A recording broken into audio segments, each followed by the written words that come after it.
Well, so Northern Hemisphere Test Rugby has signed off until Six Nations Time 2021. England beat a weakened French team to win the final in sudden death yesterday. Ireland finished third. They beat Scotland 31 points to 16 on Saturday in Dublin. Keith Wood, hello. Hi, Joe. How are you getting on? Very well. Now, this is an easy tournament to pick holes in. It was an imperfect solution. It was better than nothing. But I think if we never see the Autumn Nations Cup again, that won't be the worst thing to happen to us. No, I don't think it's something we'll be hanging our hat on in the future. There's a couple of things came out of it. I don't know if we discussed it last week or not, but rugby is a game that requires fans, and not 2,000 or 3,000 like there were in Twickenham, but the full group, the full stadium. It needs the ebb and flow. It needs that buzz. It needs the spark. It needs the additional nerves that kind of go with it. So that's the first part. And secondly, for a tournament to really matter, it kind of needs to matter, and everything needs to be taken seriously. And I think some parts were taken seriously, but it became so disjointed so quickly with Fiji not being able to play a lot of matches, and a lot of the kind of chopping and changing that went with it. As a competition, it didn't feel right. It didn't feel like Test rugby. Although on the final weekend we got a bit more spark and a bit more bite to it. Maybe there was a little bit more meaning in the matches at the weekend. Yeah. Do you think it misses fans more because of the physicality? I mean, I guess every sport feels strange at the moment without fans, but you're saying rugby especially, in your view. I think it. I mean, there's no doubt but that you feed off the energy of the crowd, and there's no doubt that when you're at home that can help you. There's no doubt that helps you with the referee as well, that sort of emotional energy seems to get into the referee. They try and deny it, but I don't doubt for a second that it happens. But even playing in great stadia away from home, I used to love the noise. I used to love when they'd hiss or boo or kind of jeer at you. I just thought that was one of the great compliments to get in rugby, and you try and take any bit of that you could, so I just feel of course there's something missing with it, and of course this is an imperfect solution, and rugby needs it, and rugby needs the money that comes from it, but it's a very gladiatorial sport. It requires additional excitement, and for me, I feel that as people have got used to playing with nobody there, as the coaches have been spending too much time trying to figure out how not to do things, I think the game as a spectacle has decreased quite a lot. Even some excitement at the weekend.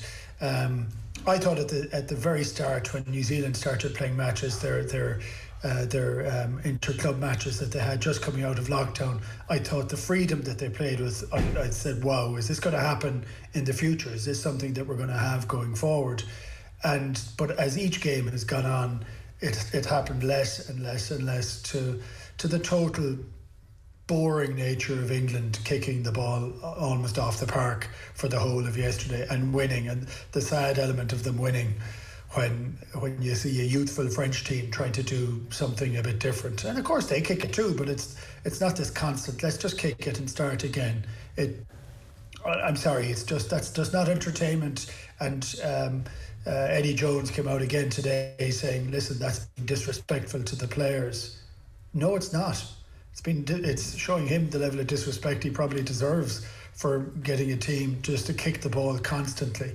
And I think we're losing something. If that's what rugby becomes, we lose something. Yeah, well, we'll come to Ireland then in a moment. Seeing as you've raised the Eddie Jones issue, he said, would we like to run the ball more? Possibly yes, but not if we're not going to win games of rugby. Can I just say, I think you're being totally disrespectful to the players the way you criticise rugby. Sometimes you just can't play good rugby. Had we run the ball from everywhere and got turned over 30 times and been beaten 30 points to 15, you'd have said, why didn't you kick the ball more? Be respectful to the players. There was one other quote, by the way, from Ben Youngs, and this is last week, but it might give you a sense of where the game is. And it was, I didn't get time to come to it last week because you referenced your sense of almost fatigue or boredom with some of the fare on offer. But Ben Youngs in the last couple of weeks was talking about the way the game is now and the amount of kicking in the game. And he said, previously, if you made a line break, all the odds were on you as a team to go and finish it. Now, however, the breakdown is so fiercely contested that after any line break, I almost feel we're at our most vulnerable than in any other part of the game. Yeah, I think that's a decent point, actually, and a non-irritating point, like I think some of Eddie Jones were. But I just want to touch on Eddie Jones' point. If we were to throw the ball around, I've never said that, and I don't believe that that's what the game is. It isn't basketball, and it isn't throw it about all the time, but it isn't that kick is the first, second and third option, and just get it out of your half. And you'll often hear me saying sometimes just kick it down the field, because that's what I believe you should do in certain circumstances. But it can't be the default setting, and that everything else that happens when there's such a glaring mismatch that you're able to go and do it. I think it's disrespectful to players of some of the quality that England have that they don't have a cut at all, and I do believe that's part of it. And I do agree then with Ben Youngs to say that actually it's become so vulnerable when you break the gain line. That's a problem for the lawmakers, and they need to change it, because their last changes haven't made the difference that you'd like them to make. And the game, like, that's stultifying what we're watching for the last 3 or 4 weeks, and it shouldn't be like that. So it's funny, I was somebody asked me about the different ways and different reactions to playing. I was very fortunate to play with Dave Wilson, who was the Australian captain for a while. We played a couple of seasons together in Harlequins, and it took me a long while to get used to him, because I was a ball carrier, and you'd carry the ball, you'd make contact, and he would tackle me and the ball, and he was playing with me. And I was saying, geez, Dave, I want to kind of bounce him. I might be able to go a bit further. He said, yeah, but you don't need to bounce him. He said, if you get him and knock him and you've made a hole, he said, I'll have the ball out of your hands and in the scrum half's hands immediately. So he tackled the ball playing with me, and we didn't have any rucks at all, almost, at that stage. So there's always a change, and it's funny because as things change, they go back to what they were 20 years ago or 15 years ago or 30 years ago at times, in terms of some of the kicking ways and the reactions to kicking. But someone will come up with a way of speeding it up a bit faster. But at the moment, for me, there are too many players putting their hands on the ball in the ruck, and that's what's causing this huge slowing down of the ball, this huge confusion from it. You would never put a hand on the ball 20 years ago. The laws have changed over that period of time to make certain that it looks more palatable on the eye. But it means that 2, 3, 4 people putting the balls in, that's a penalty straight away anyway. There's only one player from the opposition side entitled to put their hands on the ball. If you see 2 or 3 in there, that should be a penalty. I mean, they haven't got it right. And when they do get it right, there's a lot of penalties and people get upset about it. But we just can't have it in that particular fashion, I think. It's a wider discussion. We'll come back to it between now and Christmas, I suspect. So Ireland then, 31 points to 16 winners against Scotland. You said here last Monday, yes, a win, obviously almost borderline essential at this stage for Andy Farrell, but you wanted performance as well. Now, there's a very nice sheen on that scoreboard ultimately, and there was some very nice rugby played by Ireland, so all's well that ends well. But goodness me, 30 minutes in, 9-3 down, this was starting to look very ragged. Yeah, I think it did look a bit ragged, and I do think I think we look jaded for whatever reason we are, whether it's expectation, whether it's trying to have a change in the system. And I know we tried to touch on it last week and we got a little bit stuck on time, but when you're changing something, it takes a while. And when you're trying to free people up to see more of what's in front of them, to maybe attack space or attack a weakness, or and not have it pre-programmed or preordained, that takes time for that to happen. So of course we're critical because we want to see it be right all the time, but I do think you need to have a little bit of patience as to whether those things can happen immediately or not.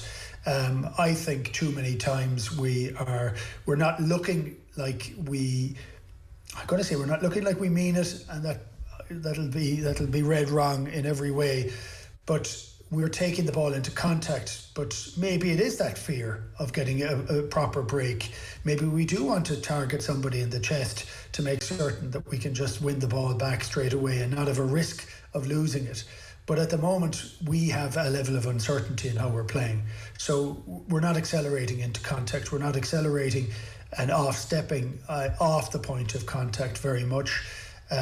We are, as Brian Driscoll pointed out last week, we're catching an awful lot of ball to the chest, not on the tips of our fingers.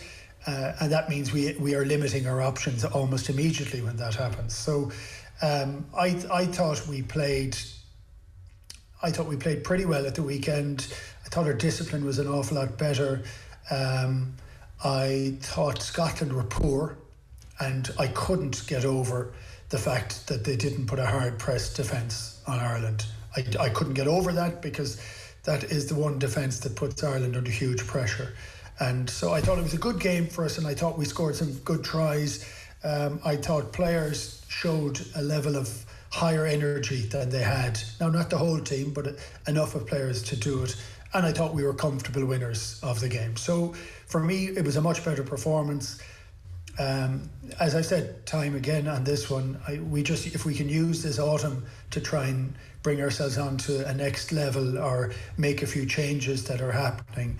I'm not seeing a huge amount of progress, but I am seeing a little bit of movement from what we were doing before. I still think we're uncertain, but that'll only take a matter of time before we are very comfortable with what we're trying to do on a day-to-day. Patches of certainty did break out. You know, post second half, in the build-up to the Cian Healy try, there was a hog knock-on and then scrum, and the scrum was fixed, and there were a lot of quick phases, and Caelan Doris made a big carry and Cian Healy went over, and it felt a little bit 2018-ish in the way there was an efficiency about that move and there was certainty there. And then, you know, one of the criticisms of the Georgia game was that overlaps were not taken.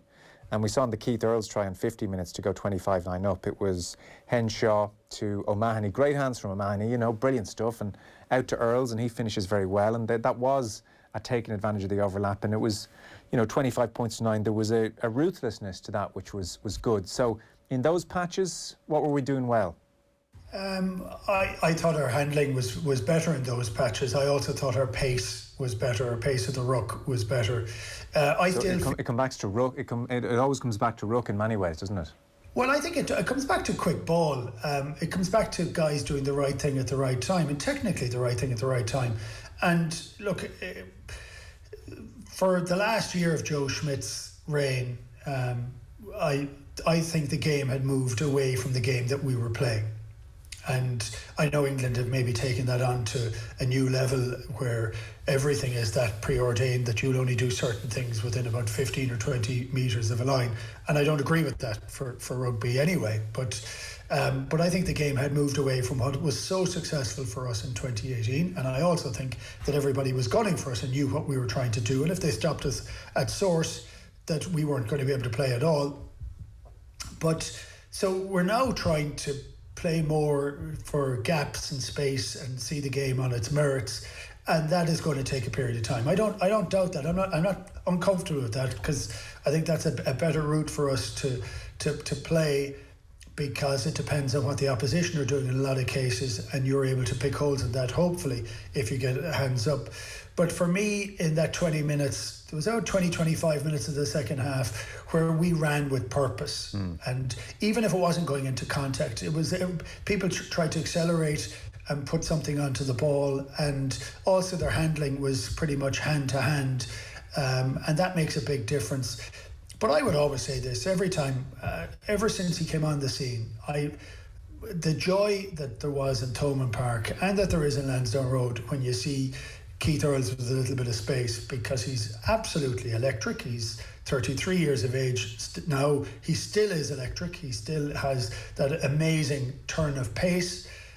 You need to get the ball into their hands far more often. And that's look, we watch the England game. We're not going to talk the England game, but I love watching Johnny May turn up all over the field. He's a guy that just seems to be given the latitude to look for the ball, and he picks and goes at times, you know. But he turns up everywhere, and I think you need to get your players that are on the periphery. They have to get involved more. But for me, get the ball into the wingers' hands, because we need to be able to do that. You said Scotland were average, you know, and they gave Ireland the wings with their defence, and you know Eddie O'Sullivan made that point as well. He was also surprised, which was, you know, it says a lot about Scotland. Even in the period where they were growing into the game early on, I just jotted down as they were going, like, Van der Vault knock on 15 minutes when they had Ireland under big pressure. 3 minutes later, another knock on. 5 minutes after that, in the 22nd minute, there was a stray pass in midfield. It bounced and CJ Stander jumped on it. I mean, a better team could really have put that game to bed in that period is the worry going forward. And then, I don't know, like how something like, for instance, remember the Murray box kick and Henshaw takes it and then there's nobody there and it's a complete systems failure. It's hard to know how much to read into moments like that. Are these just part of the growing pains, or is there always just going to be a raggedness under this coaching ticket where we have periods like that in games where, you know, there's a lack of attention to detail and then we snap into a 20-minute period where stuff goes well? I guess that's a question that's difficult for you to answer, but it's one that we could still legitimately have after the Scottish game. Yeah, look, the lack of attention to detail point is, like, I'm not saying we should have less attention to detail. That sounds incredibly negative and wrong. Yeah. But having the most prescriptive and successful style under Joe Schmidt was something incredibly intense, and incredibly intense for the players in training and playing all the time. Yeah. After a period of time, people want a little bit more freedom for that. So you don't want to have the exact attention to detail on every single aspect and facet, but you need to make certain that you protect the ball at all times, that you take it into contact incredibly well, that the next guy in ensures that it's quick for 9. That's something that has to be sacrosanct. Yes, so, it's non-negotiable almost is the point you're making. Non-negotiable, and I think there are a few things like that are non-negotiable. But if someone goes for a 50-50 pass, which would have been anathema in Joe Schmidt's time, yeah. If I want that, I actually want to see those. Yes. You can live with that. Yeah. That'll go to ground.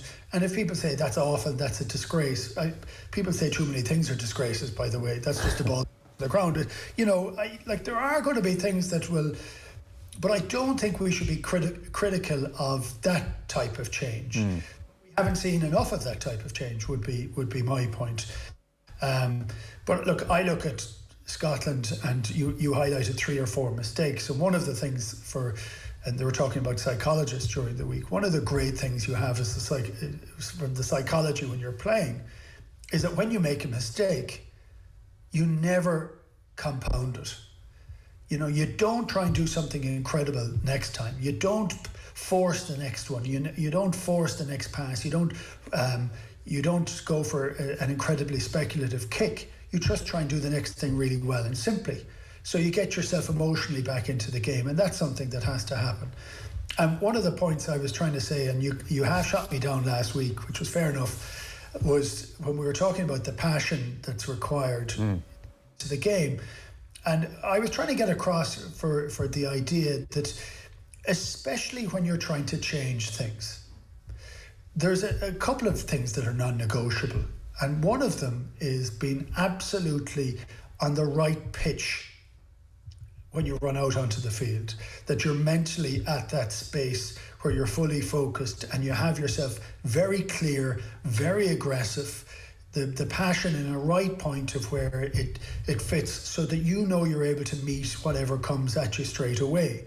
That brings you into a game very quickly.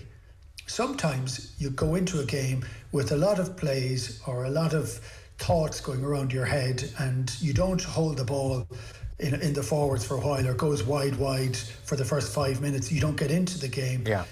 Then that becomes incredibly difficult. And whereas I was trying to say that doesn't win a game for you. But for Ireland, always, even when we're on the top of our game, we're at our best when we're emotionally at the pitch of the game.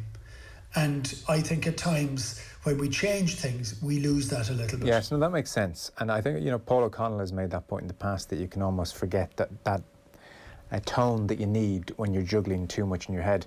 Half the reason I shot you down last week was because I was running out of time. And the point I was trying to make on that more than anything was not that it wasn't important. I absolutely agree and accept it's a prerequisite, it's a basic. My point was almost, I remember being ever so slightly disappointed that from an Andy Farrell point of view, that was almost the end point division. And I was thinking, well, what about being the smartest team in the world? Or I know Gregor Townsend has probably come back to haunt him. He said highest tempo team in the world. But, you know, Joe Schmidt talked about best passing team. I thought they were almost loftier visions as opposed to, well, we're going to play with fire and fury. That was kind of where I was coming from in that one. Yeah, and look, it's hard because, and I have sympathy. You wouldn't think it sometimes when we give out about coaches, but I would have sympathy for what they say afterwards, because we talk about the passion that you have when you're playing, but I know that the coaches have that same level of passion, and I also know that they want, their emotions are up at the very end of it, and they're trying to say the right thing, and sometimes they just, kind of half want to give the team a bollocking for not getting it right, or, and there's a little bit of politics always involved in elements of that as well. So, it's hard to nitpick certain elements of that. I accept that. Now, he did say this in a press conference when he first got the job. So, but look, again, I don't even feel totally happy kind of nailing that to him as if like that's the full vision outlined. It's one answer in a question, but it just struck me at the time that... I don't think it's a full vision, Joe. I don't want to be shouting up for him, but strangely, I think it's one of those essential elements that we need to get right, and there's times we don't. And I can tell you, historically, the ones that where we get it wrong all the time are the ones where we are favourites, that we forget that we have to prove we're favourites inside the first 5 minutes, and we take it for granted. And the second we take it for granted, and when you hear comments like people saying, well, they're up for the game more than we were, that's not entirely true. It's that the preparation in that game has not been at the standard that you want to get it, that emotionally you're not at the right place. That's something that is essential. No, I take that point. I'm curious for your thoughts on Johnny Sexton. So, it's funny, the siege mentality is well ensconced now, and pre-match and post-match he made a point of saying, the media and former players, you all have a difference of opinion with us. Now, it's funny, it jumped out at me in his post-match when he said, you all disagree with us, but then he subsequently went on to outline, I would say, what everybody thinks, which is Ireland are not at the top table, England, France, New Zealand, South Africa, but we're kind of best of the rest, give or take, after that. I would say that's exactly what most people think, funny enough. But and here's the question, I guess when you're in there and things aren't going well, that's what you do with a bit of experience. You park all in any rationality. You say, all these efforts out here are against us, and let's use that right now. It seems more of a short-term thing. I don't know, can you live in that well? No, that's not a nice place to be. And why would he care, would be the view. And I think you have to get yourself to a position as captain that, of course, you'll bristle. And if anybody says anything about your players, you should bristle. Yeah. You should stand up for them, and you should give them a bollocking if they deserve it, and you should still stand up for them afterwards, and that's part of it. It's one of the hard things of captaincy is if you're not playing on top of the ground yourself, you still have to be critical of the guys that are with you. And he has to stand and talk for the team, and he has to bristle for them. But for himself, no. He goes out and he plays, and he has to do whatever he has to do. Brian and I, whatever it was, about 5 weeks ago, were in absolute agreement that he is by far and away the best 10 that we have in Ireland at the present moment in time. I'm saying that's an indictment on the system. We had a couple of players that were due to fit in there, and through injury and through the case in Ulster, that hasn't been, they're not there anymore. But we need to have other players that are in through there, because there's only a matter of time before he finishes playing. Whether that's as long as he thinks it is or not, that's a moot point. But we need to see the guys that are going to be standing up directly afterwards. And the jury's out on those players, and we're not getting to see some of them playing at a high enough level, and we're not getting them to see playing at Ireland. So even with everything going reasonably well at the weekend, I would be looking for more from Johnny to take the ball closer to the line, because I think he needs to. At the moment, I think defences are ignoring Conor because he isn't running with the ball in hand much. I thought he played much better at the weekend. He looked a lot sharper, but I think he needs to interest the back row, and he needs to take a few balls into contact, and he needs to be there very early to pick it and go himself, just to keep them honest. And Johnny has to do the same, because at the present moment in time, a lot of the defensive line are ignoring 9 and 10 and rushing to 12 and 13, which puts them under a huge amount of pressure. Yeah, and look, we've seen Murray do it numerous times. You think of Chicago, even the try scored, like it's in there, and maybe we see more of that. So to round off this chat then, 2020, I looking in the papers yesterday, I mean, the full spectrum reviews on it, you know, some people not very positive, but very understanding of the fact that we're in transition. It was a COVID year. There were 11 debutants. There were 42 players used. Others, frankly, you know, described it as closer to a lost year in some ways. You know, where are we going? It feels a little bit rudderless. So yeah. where are we as we head to 2021, Six Nations? It still feels like France-England gap. We end much closer to bridging that, and with them coming to Dublin, this Six Nations could get squeaky. Yeah, look, it's definitely not a lost year. I think it was the strangest of years for everybody and everything, not just rugby. I think we learned a few things, but I also think we have questions that were not answered in the autumn, either in the end of the Six Nations or the autumn internationals, and I'd like to have had be closer to answers on those. So I think we're okay. I think the players are moving on, and I read a couple of times that people think it's just spin, that the fact that the guys are enjoying themselves in camp and are getting their head around it. I don't agree with the view that there's huge improvements all the time and we just don't see it. You'll only ever see it when you see it on the field in an international.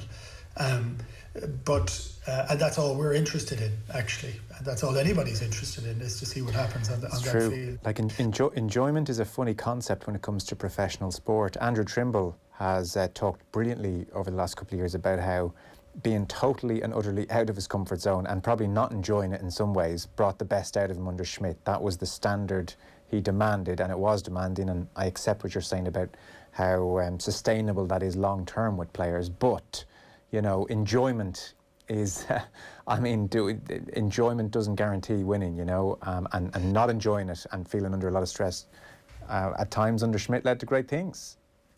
It did lead to great things at a particular moment in time. Now, is that sustainable for 8 years or 10 years for a national team? Schmidt got, 13 through to, let's say, 18 and a half. Schmidt got 5 years out of it. Yeah. Right, so there you go, and maybe there's a change in a period of time within a World Cup cycle, maybe, yeah. And maybe that is kind of part of it. And yes, it's hugely enjoyable to win, and I think that kind of papers over an awful lot. And it was very, very successful, but things change. And actually, if you looked at the way the game was changing in that moment in time, a lot of it changed almost to stop Ireland doing what Ireland did well, which is the highest compliments, by the way.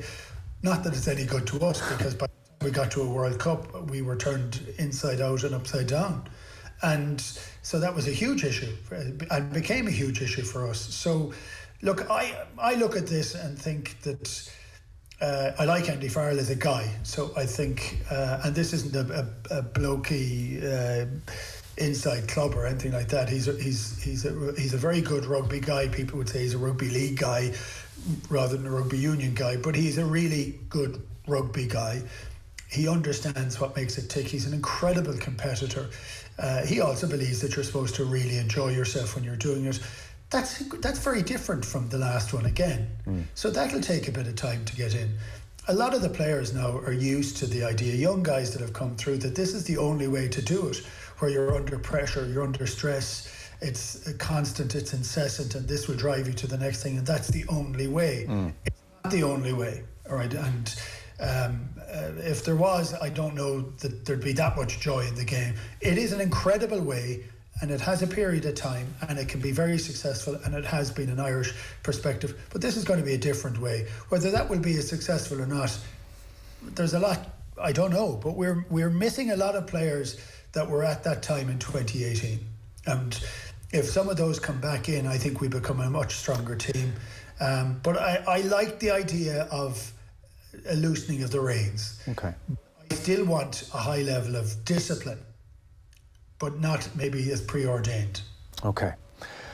Well, I'm sure we'll talk about it again at some stage in the near future. We have, I should let you know, listeners, Connacht against Racing commentary coming for you this weekend, this Sunday, and Keith is part of the commentary team at Thomond as well. So Champions Cup action coming your way at the weekend. We'll talk about that on Monday or Wednesday, Keith. But for the time being, thanks very much. Brilliant. Cheers, Joe. Monday Night Rugby on Off the Ball. With Vodafone, official sponsors of the Irish rugby team. Team of us. Everyone in.